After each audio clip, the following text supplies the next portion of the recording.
እንዴት እንኑር፣ መድኃኒቱን እንዴት አድርጌ ላስተካክለው፣ ጥያቄዎቻችሁን ምን ማድረግ እንዳለባችሁ መመለስ የነሱ የፋርማሲስቱ ሙያ ካልሆነ የትኛውን የሕክምና ሙያ ማማከር እንዳለባችሁ የት ምን ማድረግ እንዳለባችሁ ምክር ይሰጣል። ስለዚህ ፋርማሲስቶች እዚህ ላይ ትልቅ ሮል አላቸው።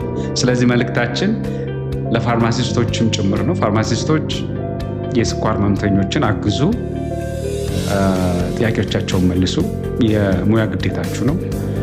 ህዝባችንም ደግሞ ጥያቄዎቻችሁን ይዛችሁ ዳውት ካላችሁ ዝም ብላችሁ አንድ ፋርማሲ ሄዳችሁ ጥያቄ ብትጠይቁ መልስ ይሰጣችኋል።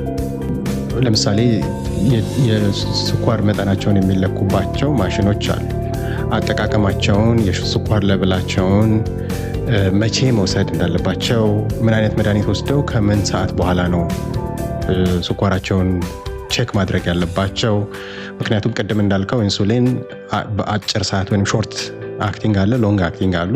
እነዚህ የመሳሰሉትንም ትምህርቶች የምታገኙት ሄዳችሁ ፋርማሲስቶችን በመጠየቅ ነው። እያንዳንዱ ፋርማሲ ውስጥ የቆመ የፋርማሲስት ላይሰንስ ያለው ኢንዲቪጁዋል እነዚህን ጥያቄዎች ለመመለስ ኳሊፋይድ ነው ብለን እናምናለን።